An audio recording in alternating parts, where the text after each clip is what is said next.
지난 2012년과 이번에 2017년에 이 두 번에 이어서 문재인 후보의 그 환경 부분과 에너지 공약을 제가 이제 맡아서 하게 됐습니다. 그래서 사실은 2012년 그 공약 내용의 많은 부분들이 사실은 어찌 보면 컨트롤 C, 컨트롤 V 한 이런 측면이 있습니다. 예를 들면은 재생에너지 그 발전량 기준으로 20% 하겠다. 이거는 2012년 내용과 2017년 공약 내용이 같고 또 다른 부분도 많은 부분들이 그렇습니다. 당시에는 2012년에는 신고료율 포기가 계획 중이었습니다. 그때는 계획 중인 신고료율 포기 100지원 이렇게 공약이 있었고 이번에 이제 공약을 만들면서 사실은 저희 팀의 저기 동국대학과대 김익중 교수님이 이제 신고리 오류포기를 100지화를 사실은 요구를 했고 또 그뿐만 아니고 월성 1, 2, 3, 4호기도 100지화 요구를 하셨습니다. 디테일한 내용이 좀. 근데 이제 환경에너지 팀에서 논의를 하면서 결론이 신고를 거기는 한참 공사가 시작되고 있는 중인데 이게 100지화로 바로 이렇게 돼서는 이게 논란이 많이 생기고 또 보상 대상 문제가 있고 복잡해질 수 있으니 일단 나머지 계획 중인 거는 100지화하고 그리고 이 건설 중인 거는 일단 건설을 중단시키자. 그리고 난 뒤에 이 문제에 대한 논의를 거쳐서 결정을 하자. 이렇게 저희 캠프에서는 사실은 그렇게 결정이 되었고 그래서 신고리 오류포기 건설 중단 및 그 다음에 계획 중인 원전 100지화 이렇게 100지화와 그리고 건설 중단을 이렇게 두 가지 형태로 저희들은 정리했습니다. 사실은 이걸 좀 더 디테일하게 상세하게 내용에 적지를 못해서 그 함의하고 있는 저희들의 뜻이 제대로 전달이 안 돼가지고 이게 이제 신고리 오류포기 건설 중단이 이제 100지화처럼 이렇게 사실은 이해가 되고 있고 있는 것 같습니다. 그래 해도 저는 별 할 만한 건 없습니다. 근데 처음의 뜻은 그렇다는 뜻을 말씀을 드리고요. 네, 그래서 내용을 보시면서 지난 금요일에 이제 급작스럽게 결정이 됐고 저희들이 이제 긴급 토론을 하게 됐는데 그에 따른 제가 일종의 제 생각에 바이어스 편견이 있을 수 있다고 저는 개인적으로 생각합니다. 왜냐하면 제가 이 공약을 어쨌든 총괄 책임을 지는 사람이기 때문에 신고리 오류포기 100지화 부산시민운동 본부의 생각과 저는 다를 수 있다고 생각을 하고 그 점 좀 양해해 주셨으면 좋겠습니다. 처음에 이제 공약의 내용이 이제 이렇습니다. 보면은 이제 신고리 오류포기 공사 중단 그리고 이후에 모든 신규 원전 건설 100지화 이제 이렇게 저희들이 준비를 해서 100지화와 건설 중단을 저희들은 다르게 해석을 사실은 했습니다. 이렇게 했습니다. 그 다음에 이제 노원전 수명 연장 금지하고 월성 1호기는 이제 폐쇄한다. 이렇게. 원래는 김익중 교수님이 월성 1, 2, 3, 4호기 다 폐쇄해야 된다. 이제 그 주장은 월성 1, 2, 3, 4호기가 중수로라서 이게 많은 방사선 물질을 있고 특히 뭐 삼중수소 같은 경우에는 10배 이상 경수로에 비해서 많이 되고 또 매일 연료금을 교체하는 그런 문제가 있고 또 이게 이제 경주 쪽에 있기 때문에 5.8 지진 이후에 어떤 지진이 올지도 모르는 아주 예민한 지역이 있어서 이 월성 1, 2, 3, 4호기 노원전은 빨리 폐쇄하는 것이 옳다라고 김익중 교수님이 주장을 했습니다. 그런데 이제 일단 저희는 1호기부터 먼저 시작하자 해서 1호기만 이렇게 원안위 문제 이렇게 해서 했습니다. 이게 이제 공약집에 들어있던 내용입니다. 이제 결론 삼아 이제 다시 한 번 더 말씀드리면은 어쨌든 건설 재개가 59.5%, 중단이 40.9%에서 19% 제법 차가 많이 났습니다. 그래서 이제 제가 공론화에 하는 참여하신 반대 측의 많은 분들의 이야기 들어보니까 박수 소리가 저기 원전 쪽에서 막 발표하면 박수 소리가 더 크게 나왔다 그러더라고요. 김혜찬 교수님 그렇습니까? 박수 소리가 훨씬 크게 나왔다고 그렇게 하더라고요. 그래서 이게 쉽지 않구나 저는 그런 짐작을. 어쨌든 이렇게 59.5% 오차 범위를 플러스 마이너스 3.6이니까 이제 7.2%만 넘으면은 오차 범위를 넘어선 이제 결과를 나와서 그 다음에 이제 모든 연령층이 이 조사 횟수를 거치면서 건설 재개 비율이 증가했고 특히 20, 30대 증가폭이 더 커진다라는 것이 아주 중요한 키포인트라고 발표했습니다. 이제 두 번째, 이제 저희들한테는 뭐 아주 좋은 소식이라고 보이는데요. 원전 축소가 53.2, 35, 9.7. 어쨌든 전반적으로는 발전을 전반적으로 축소해야 된다 이렇게 그래서 이제 이 두 가지가 이제 같이 이제 결론이 삼아 되겠습니다. 뭐 짓든 원전은 짓되 장기적으로는 탈원전의 국가로 지향해야 된다. 이렇게 간단히 요약을 할 수 있겠죠. 그 다음에 이제 보안 조치 공고 사항에는 안전이 최고 이야기 나왔고 재생에너지, 그 다음에 사용용 핵연료가 중요하다 이런 설명이 됐습니다. 그러니까 주관식으로 답변한 거에는 비리척결 투명성 강화가 제공하였고. 그 다음에 이제 부울경 지역 주민들의 여러 가지 대책들이 필요하다. 주관식 답변은 이런 식으로 되었더라. 보다 디테일한 내용은 이제 보고서상에 나와 있습니다만, 그날 평론화 발표된 내용을 요약하자면 이렇게 이야기를 드릴 수 있습니다. 결정 요약은 이제 이런 거겠죠. 제가 간단히 요약하면 짓든 원전은 짓되 원전 주변 지역 주민들의 여러 가지 대책을 마련하고. 그리고 비리효과 투명하고 그리고 안전하게 건설하고 관리해라. 나중에 사용 후 핵연료 처리는 완벽하게 하고 우리나라는 점차 탈원전 국가로 나가자라는 것으로 제가 간략하게 이렇게 요약 준비를 해봤습니다. 결정된 요약이고요. 그래서 그 중에 이제 내용 중에 두 가지가 그 공론화 조사에 발표할 때 횟수를 거듭할수록 건설 재개 쪽의 비율이 증가됐다 이렇게 이야기되고 있더라고요. 그래서 이제 이건 제 생각입니다. 아주 주관적인 저의 추정인데요.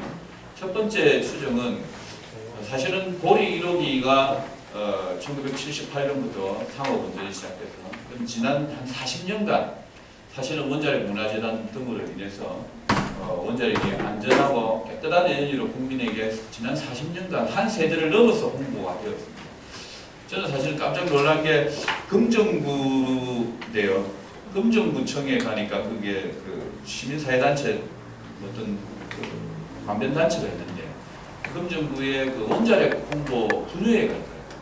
그러니까 지금은 있는지 모르겠는데 당시에 보니 그래서 각 부마다 이 원자력을 홍보하는 그러한 단체들을 다 이렇게 만들고 있다.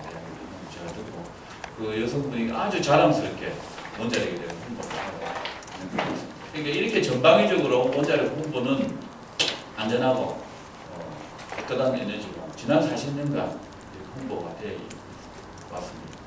그래서 이것만 하더라도 국민들한테는 대단히 우리한테는 기울어진 운동장에서 공론화가 시작될 수밖에 없었다 이런 말씀을 드리겠습니다.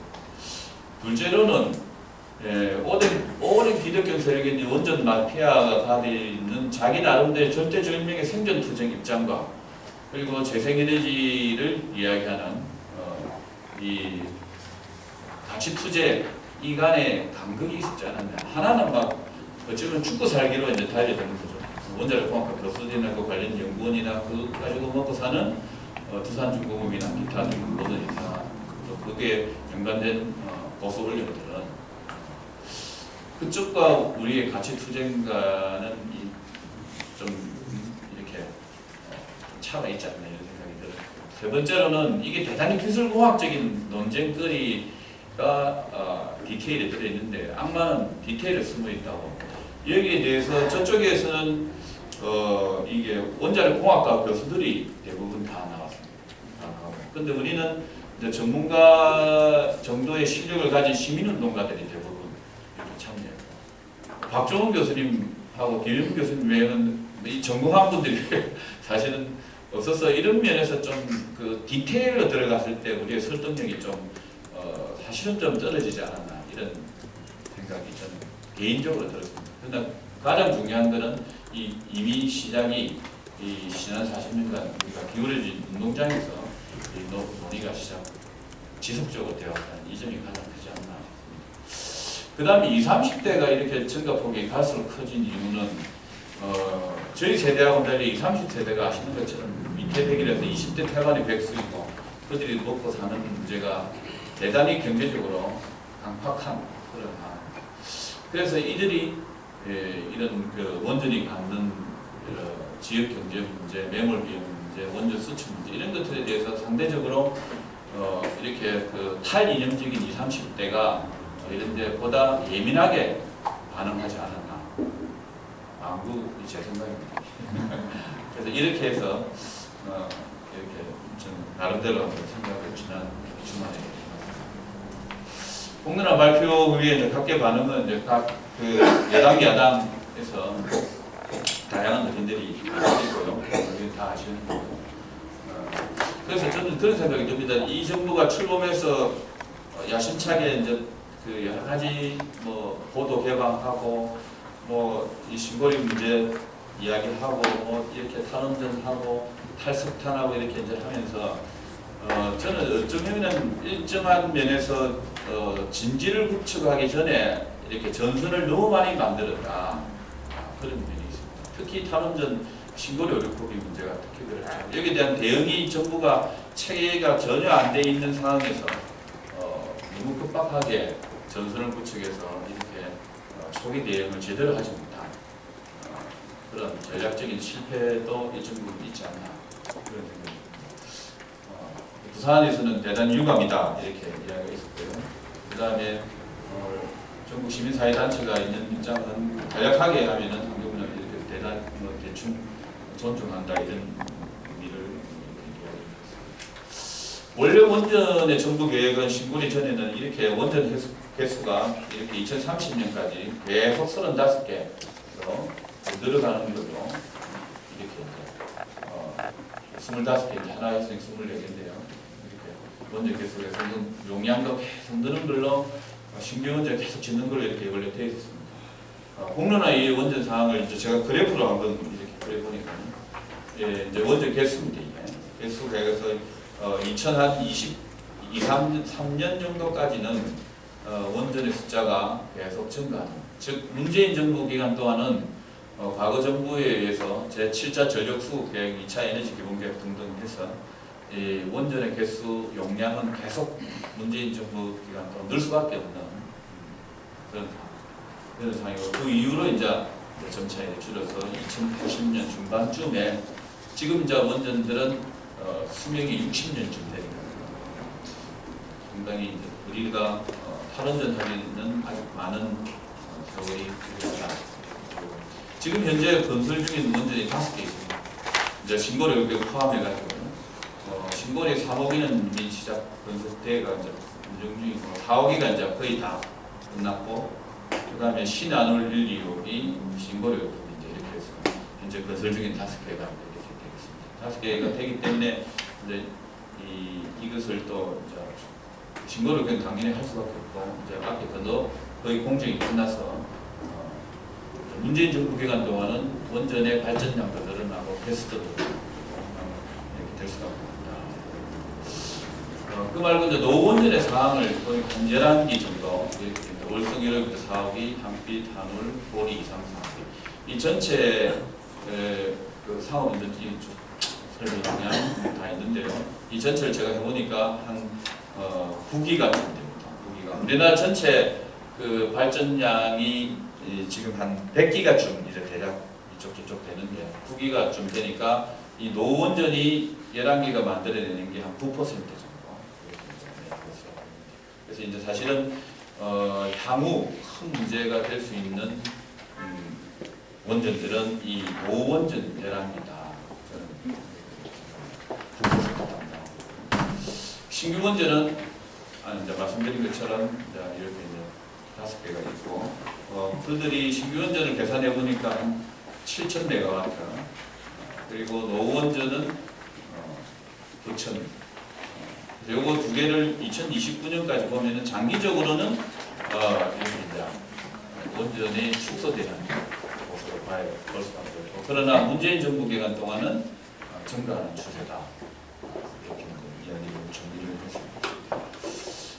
그러면 신고리 올림픽을 갖는 그 임플리케이션, 그 함의가 뭐냐?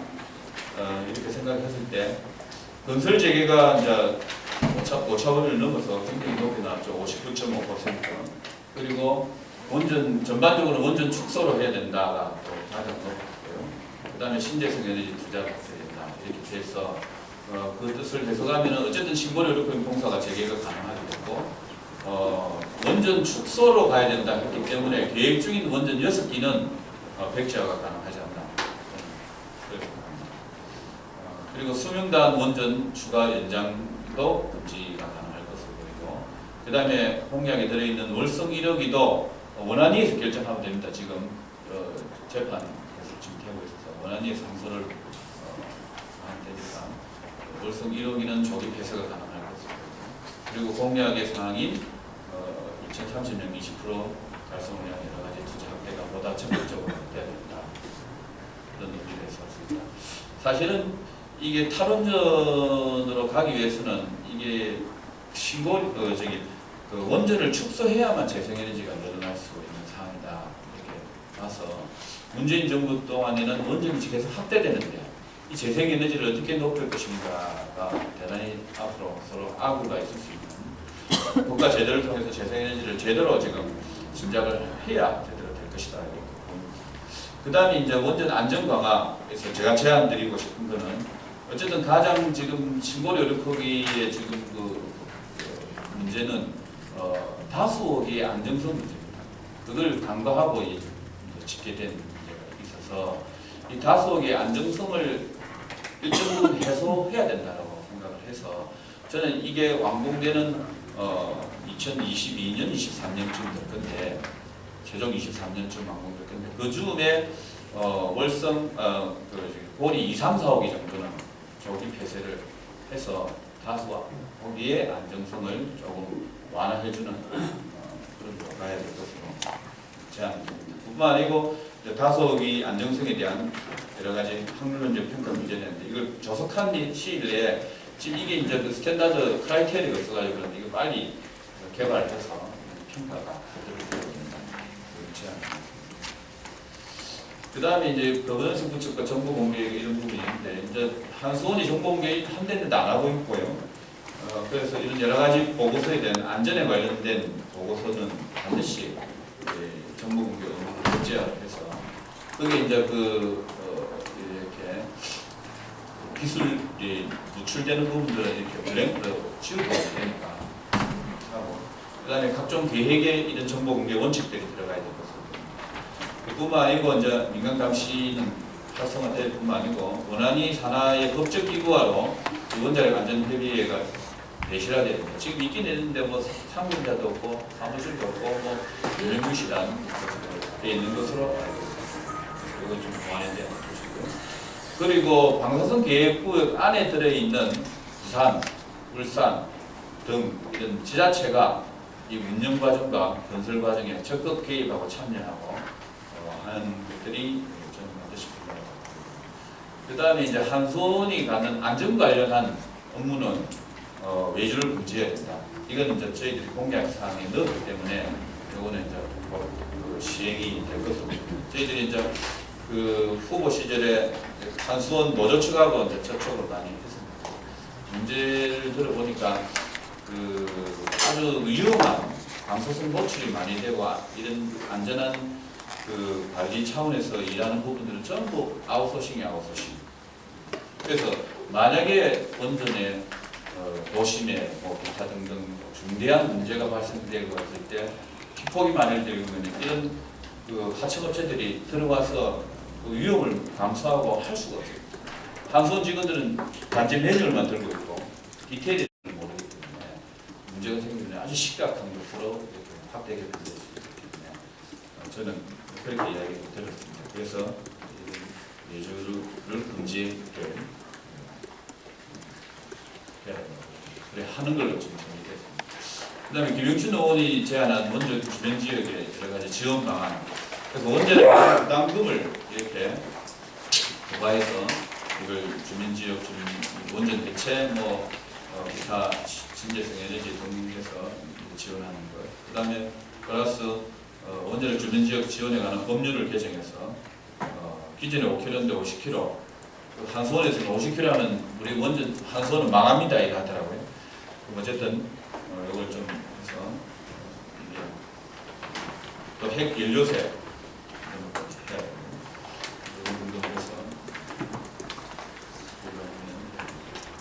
그다음에 한수원이 이제 이 공룡처럼 대단히 큰 조직으로 지금 변해가고 있는 지 오래인데 이 한수원의 권력 분산이 저는 대단히 필요하다. 그래서 한수원은 이 운영 관리만 잘 하더라고요. 사고가 안 나고 효율적으로 관리하고 지역의 단체하고 이렇게 소통하고 이렇게 이런 식으로 해서 제대로 어쨌든 탈원전이 되는 80년 중반까지는 어쨌든 세대를 넘어서 우리가 원전을 돌려야 되는 입장이기 때문에 이런 운영 관리만 잘하도록 하고 원전 해체 부분과 이렇게 원전이 다 가동하고 난 뒤에 남아 있는 사용 후 핵연료 부분들이 저거가 스스로 처리하겠다는 것을 믿을 수가 없어서 이 부분에 대해서 결정권을 가지 않도록 이렇게 해야 될 것입니다. 그래서 제가 이제 제안드린 건 첫째 방안이 이게 이제 원자력 그 환경공단이 있는데 여기서 이제 그 제대로 할 수 있는 방안을 하는 방안이 있을 수 있고 두 번째로는 한국전력기술이 이제 이게 원전 설계 대규모 석탄 설계를 주로 했던 게 한국 전력기술인데 이 직원들이 한 2,300여 명 됩니다. 2,300여 명인데 이 2,300여 명의 한국 전력기술 직원들이 사실은 지금 석탄 발전 원하죠. 원전 발전 이제 더 이상 설계하는 일 없죠. 이러면은 대략 한 1,000명의 그 인원이 감축이 돼야 된다고 이야기를 하고 있습니다. 그래서 이런 부분에 대해서 이제 설계가 되는 거에 반대가 해체거든요.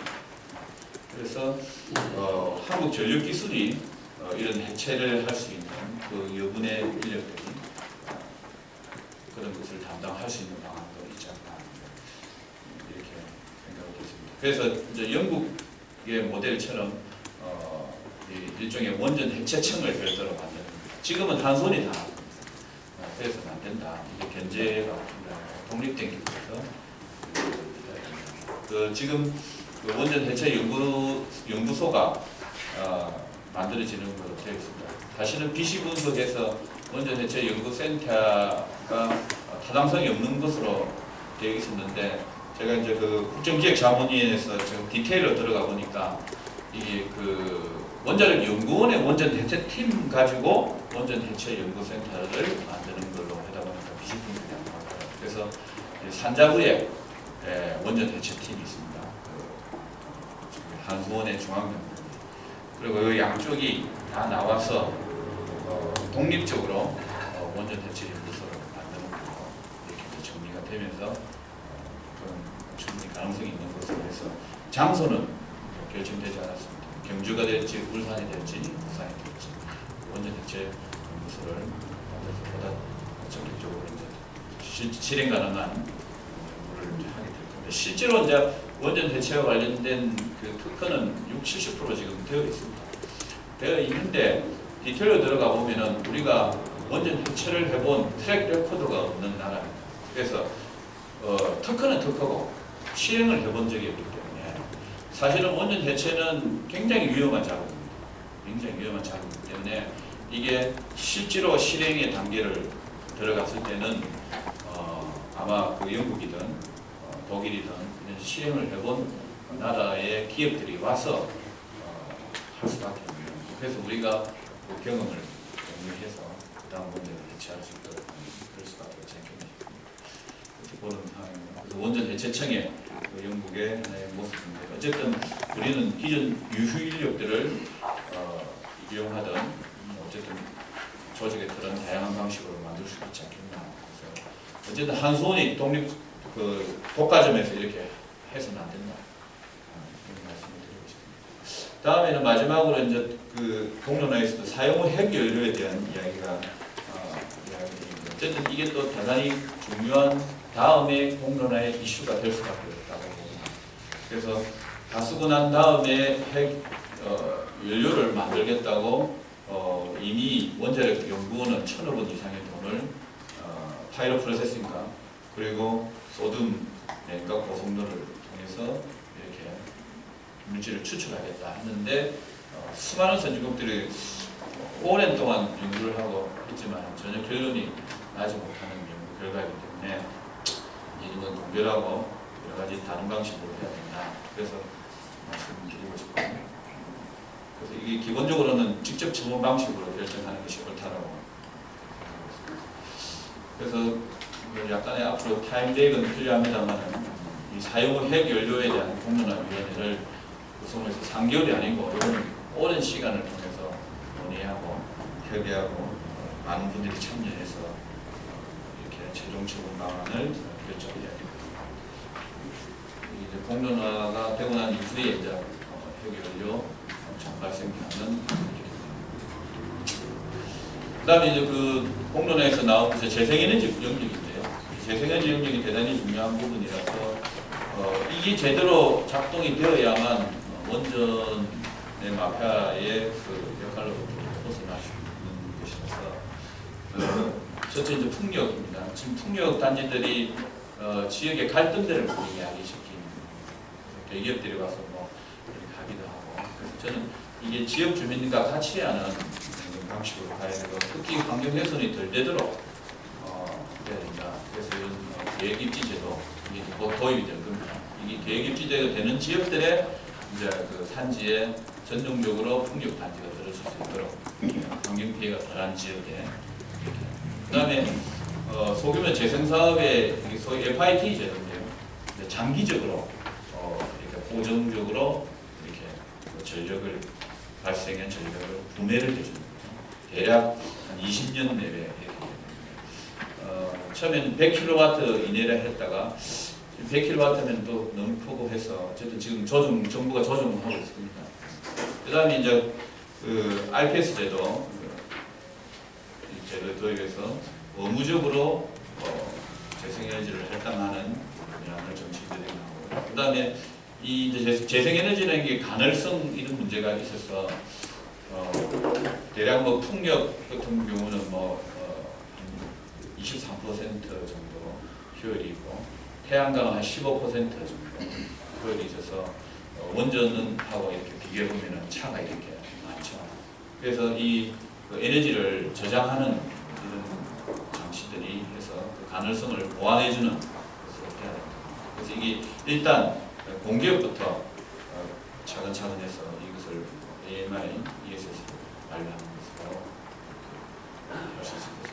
그 다음에 평가해보니까 한 20만 이하의 소도시에서는 충분히 그 열병합이라든가 혹은 뭐 분산형 전연 공급 체계를 통해서 풍력 태양광도 들어가고 일정한 에너지 믹스를 통해서 에너지 자립도수를 충분히 만들 수 있겠다.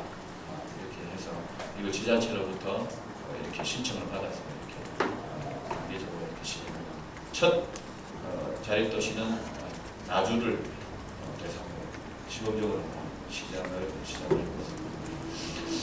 그리고 이제 정부 공기업이 좀 재생에너지가 필요한다 해서 한전이 일정 규모 이상의 큰 재생에너지를 한전이 할 수 있도록 하고 있고, 그 다음에 이제 소규모 농가 태양광이 많이 활성화돼야 될 것으로 저희들이 그 조사를 해보고 그 판단을 해보니까 대략 500평 규모 같으면은 발생되는 그 농가의 할아버지 할머니 계시다면 연간 한 대략 최대 한 1,000만 원 정도 다 떼고 이익이 생기는 것으로 장정적으로는 계산이 되었습니다. 아마 그보다 좀 적을 건데 어쨌든 설치비 그리고 운영관리비를 다 빼고 순수익이 대략 그렇게 가능하지 않겠나 해서 앞으로 농가 태양광이 벼농사 대신에 농촌에서 태양광 농사를 짓는 방식으로. 근데 일정 부분 이제 그 대통망 연결 부분이 중요하고요. 또 지역의 조례 등에서 이게 농가 태양광이 문제가 있고 해서 그런 여러 가지 또 보완 조치들이 필요할 것입니다. 그 다음에 수상 태양광이 이제 정부의 그 수자원공사 그리고 농어촌공사에 해서 이걸 보다 적극적으로 이제 보급을 할 예정입니다. 이러면은 원전 한 6, 7기 정도는 충분히 커버돼요. 수성태양에서 전체 다 까는 게 아니고 대략 10에서 20% 정도의 수표 면적만 있습니다. 전국의 농어촌 공사가 관장하는 저수지, 그리고 수장공사가 관장하는 댐포스의 수상태양을 해보니까 충분히 많은 양이 커버됩니다. 전격적으로 빠르게 실시할 수 있을 것입니다. 이건 아직 이제 사실은 요 위에 거는 저희들이 공약 사항으로 해서 이제 실행을 지금 하는 거고요. 요거는 제가 이제 제안 사항인데 지역별로 신재생 에너지 보급 계획을 수립하고 의무화하는 제도 이런 것이 좀 필요하지 않겠나 생각합니다. 그로 인해서 이제 에너지 믹스 체계가 이렇게 좀 이건 제 7차 전력 수급 계획에 따라 생겼기 때문에 올해 만들어질 제 8차 전력 수급 계획 그리고 내년에 있을 3차 에너지 기본 계획 등을 한다면은 이런 변화는 충분히 좀 있을 수 있습니다. 그래서 월성 원전을 조기 폐쇄하고 신규 원전 취소한데 월성 원전 조기 폐쇄까지 할 경우에 이게 신재생 에너지가 62기가 정도 되고 원자력은 17기가. 원자력은 뭐 이게는 그대로 다 되는 거고 신재생은 이제 효율이 있기 때문에 비록 시설 용량이 62기라도 실제 발전 용량은 아까 태양광 한 15% 내에 풍력은 한 23% 내기 때문에 그걸 감안해서 보셔야 되죠. 그런 변화가 생길 것이고 그래서 지금은 화력 발전과 원전 중심의 경제 급전을 이렇게 했다면은 앞으로는 안전과 환경을 고려한 전력의 공급이 전력 건설을 통해서 이루어져야 될 것이다. 그래서 이런 의미에서 전력 공급, 전력 믹스의 비정상화가 정상화되는 것이다. 환경 경제, 에너지 경제 하신 분은 그렇게 이야기를 하고 있습니다. 그래서 문재인 정부가 이야기하고 있는 2030년의 전력 믹스는 다양한 발전원에 대한 비정상화된 전력 공급이 정상화되는 것이다. 라고 보수적인 그런 관점을 가진 에너지 경제조차도 그렇게 이야기를 하고 있습니다. 그래서 결론적으로 말씀드리면 어쨌든 이번 공론화 과정으로 인해서 한국이 이제 사실은 이제 막 에너지 전환이라는 세계적 흐름에 뒤늦게 이제 동참했다. 그리고 지금에서 안전과 환경에 대한 고려가 강화되는 그런 기회가 되어서 이런 절차들을 통해서 우리가 이제 시작을 하는 것이 아닌가 싶습니다. 그래서 원전과 석탄화를 중심해서 일단 가스 발전과 가스도 일종의 브릿지 에너지가 되겠죠. 가스 발전과 재생에너지로 바뀌고 경제 중심으로 전력을 공급하는 데서 환경도 고려하는 전력 거래가 더 있습니다. 재생에너지 산업 육성에 대해서 일자리가 사실은 원전에 비해서 10배 정도 더 늘어나는 것으로 독일 예가 나오고 있습니다. 일자리 창출, 경제 활성화도 충분히 가능한 것이고 그래서 공론화를 통해서 결론은 짓던 원전은 짓게 해주고 큰 원칙의 원전 축소 정책 지지는 향후 사실은 점진적인 에너지 전환 체제를 가지게 하는데 충분히 그 기업과 소비자가 적응하고 동참할 수 있는 수준으로 자리 잡을 수 있다. 그렇게 봅니다. 사실은 이렇게 급작스러운 에너지의 전환은 정권이 바뀌면 그 반작용이 있을 수밖에 없다. 이 에너지 문제는 어찌 보면 대단히 보수적인 접근에서 바라볼 수밖에 없고 이게 세대를 넘어서 이렇게 경험이 이렇게 유전돼야 된다. 지난 40년간 우리는 세대를 넘어서 원전이 깨끗하고 그리고 안전한 에너지라고 홍보를 국민들이 바라봤다는 데서 우리가 탈피를 하기 위해서는 많은 시간이 사실은 필요하다. 저는 그런 생각을 하고 있습니다. 그래서 그리고 이제 앞에 말씀드릴 거예요. 그래서 한소원 대신에 이제 독립적으로 원전 대체를 담당하는 기관이 필요하고 향후에 사용물 핵 연료에 대한 새로운 공론화의 이전을 통해서 보다 성숙된 에너지 정책의 실행이 이루어졌으면 좋겠다. 예, 이상.